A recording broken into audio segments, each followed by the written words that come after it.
Polity में attorney general of India और advocate general of India. महान्यायवादी के बारे में कहा गया है आर्टिकल 76 में कहता है महान्यायवादी और महाअधिवक्ता को 165 में। अटॉर्नी जनरल ऑफ इंडिया मतलब महान्यायवादी होता है, एडवोकेट जनरल मतलब महाअधिवक्ता। आखिर महान्यायवादी का काम क्या होता है? भारत सरकार को किसी भी मामले में सलाह मशवरा कर देना काम होता है महान्यायवादी का। जैसे ट्रिपल तलाक का मुद्दा आया या धारा 370 है, उसके बारे में सलाह कौन देगा भारत सरकार को? महान्यायवादी। और राज्य सरकार को जो सलाह मशवरा देता है वो होता है महाअधिवक्ता। मान लीजिए योगी साहब ने कोई नियम बना दिया, अब वो नियम सही है या गलत है उसके बारे में सलाह देगा महाअधिवक्ता। जैसे अभी हाल ही में कुछ महीना पहले एक नियम आया था रन एंड शूट वाला कि एक्सीडेंट हो जाए व्यक्ति भाग जाए, लेकिन लोगों ने अनशन किया, लोगों ने विरोध किया, वापस ले लिया गया।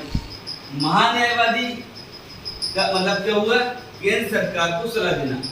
महान्यायवादी आर्टिकल 76 के तहत होगा। उसकी मदद के लिए अब वो सारा देश का काम तो नहीं कर सकता, उसकी मदद के लिए एक सॉलिसिटर जनरल होता है।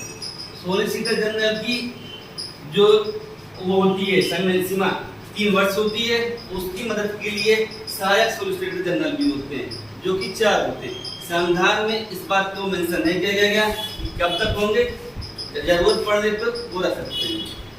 महान्यायवादी केंद्र सरकार का सर्वप्रथम अधिकारी होता है, तो वहीं महाअधिवक्ता राज्य सरकार का सर्वप्रथम अधिकारी होता है। महान्यायवादी की योग्यता सुप्रीम कोर्ट के न्यायाधीश के समान होती है और महाअधिवक्ता की योग्यता हाई कोर्ट के न्यायाधीश के समान होती है।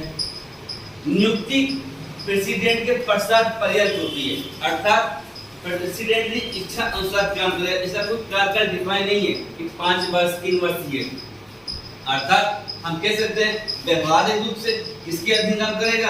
पीएम के अंदर, क्योंकि पीएम का जो भी मंत्रिपरिषद की नियुक्ति करवाता है वो प्रेसिडेंट की सलाह पे होती है, प्रेसिडेंट करता है, मंत्रिपरिषद उसकी प्रधानमंत्री की सलाह पर। यह भारत सरकार की किसी भी अदालत में चल रहे मुकदमे की सुनवाई कर सकता है। यदि कोई मुकदमा चल रहा है यूपी एमपी में कहीं भी, तो ये पप्पू भी जाके अपने अंडर की सुनवाई कर सकता है। पर वही महाअधिवक्ता राज्य सरकार के अधीन, चाहे वो लोअर कोर्ट में चल रहा हो, चाहे लखनऊ खंडपीठ में चल रहा हो, वहां पे ये सुनवाई कर सकता है। वेतन प्रेसिडेंट द्वारा निर्धारित होगा, समानता सुप्रीम कोर्ट के न्यायाधीश के समान होता है। वहीं पर महाअधिवक्ता का वेतन गवर्नर द्वारा निर्धारित होता है, समानता हाई कोर्ट के न्यायाधीश के समान होता है। इसे एक सांसद मेंबर ऑफ पार्लियामेंट, इसे एक एमपी की तरह यानी मेंबर ऑफ पार्लियामेंट की तरह सभी वेतन भत्ते एवं विशेषाधिकार प्राप्त होते हैं।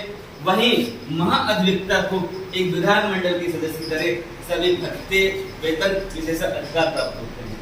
ये सदन की कार्रवाई में एक ही बातें पर पूछा जाता है कि महान्यायवादी सदन में बोलने का मताधिकार रखता है, नहीं रखता है।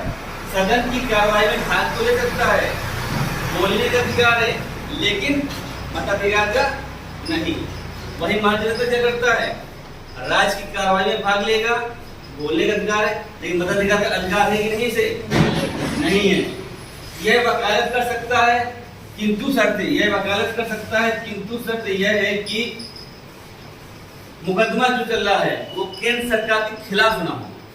वहीं महाधिवक्ता भी वकालत कर सकता है पर राज्य सरकार के विरुद्ध मामला ना हो।